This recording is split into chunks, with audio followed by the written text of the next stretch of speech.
Why are the people in Bhutan so happy? What is the best time of day to spot a leopard in Kenya? And why are there elephants living at a Four Seasons hotel in Chiang Rai?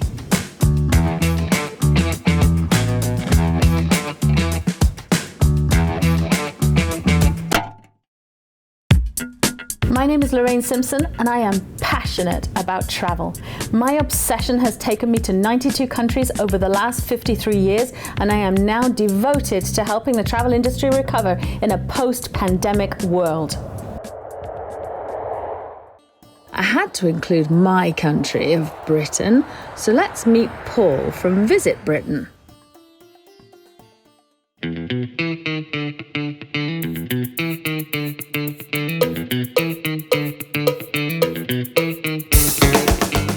Let's go to England, or should I say Britain? Well, of course, you know, I'm from Britain. You can't really tell from my accent, I'm sure, but I'm from Britain. And of course, I love it. My boyfriend is constantly teasing me about how he could walk around Britain in about an hour and a half. And that's not true, but I have an expert right here with me today, Paul Gauger. Thank you so much for joining me. I know you're not in Britain at the moment, but welcome and thanks so much. Thanks, Lorraine. And you can probably tell from my accent, it's a bit all over the place as well, because I was born in England, but then I grew up in Australia, and now I'm living in New York. So it's it's quite it's got all sorts of it's a gypsy accent. Yes, and a little bit like that. We do tend to travel quite a lot as British people, don't we? We do tend to go around the world quite a bit more. So we do tend to find that we are well-travelled type of people, I suppose, really. So Absolutely. Tell me a little bit more about what you do. And, you know, this show is all about what's on your post-pandemic bucket list. And there are a lot of people out there who would say that Britain or Great Britain is definitely on their post-pandemic bucket list. Well, I'm glad to hear that. I think a lot of people are looking for different experiences. So at the moment, a lot of people are doing what we call armchair inspiration, because they can't really leave at the moment because of COVID. So it's really like thinking about where you want to go, where you want to be. And I really think that people are going to be wanting to be getting outside and getting really out and about. And we've got so much history and culture, wonderful countryside, the coasts, the castles. So I really think Britain will be something for the people who really want to go and see. There's quite a lot of castles in England, right?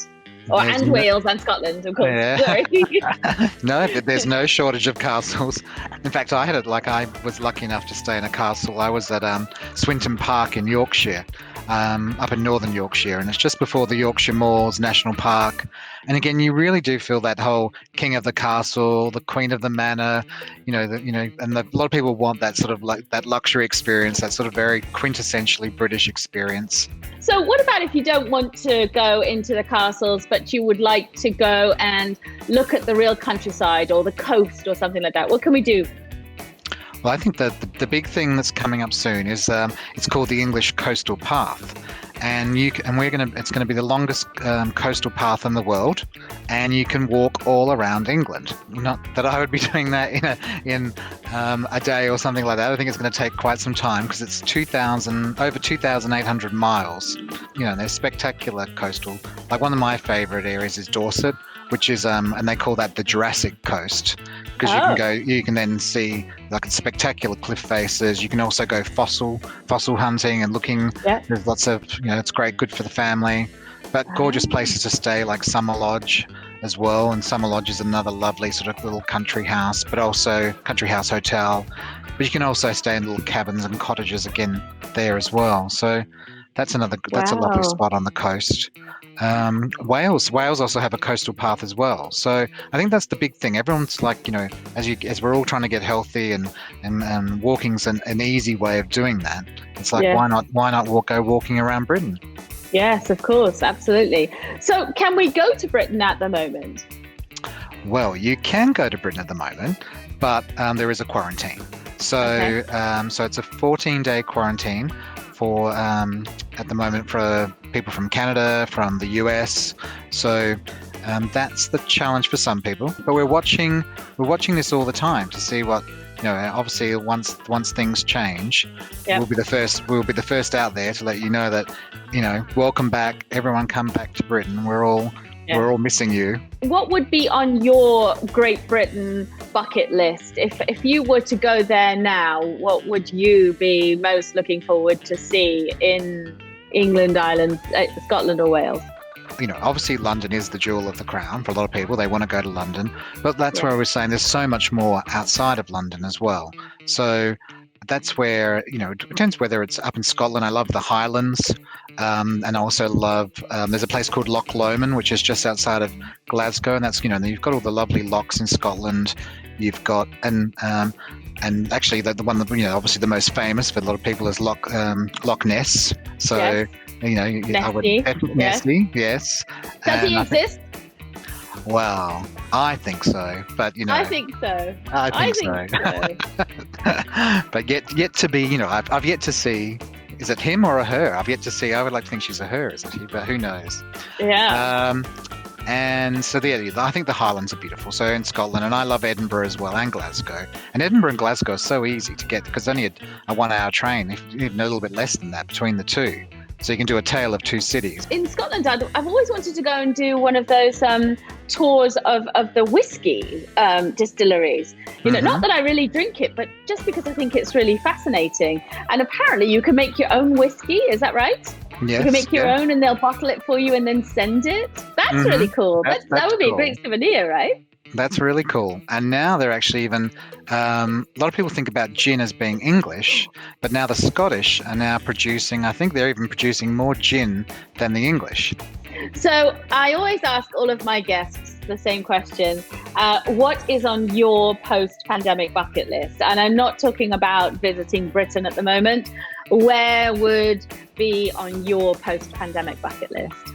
Oh, it's tricky. I think unfortunately, because my parents are still in Australia, and they're really in lockdown. So at the moment, like Australia, you can't get into Australia at all. So I probably should and will go to visit Australia and see my family back there.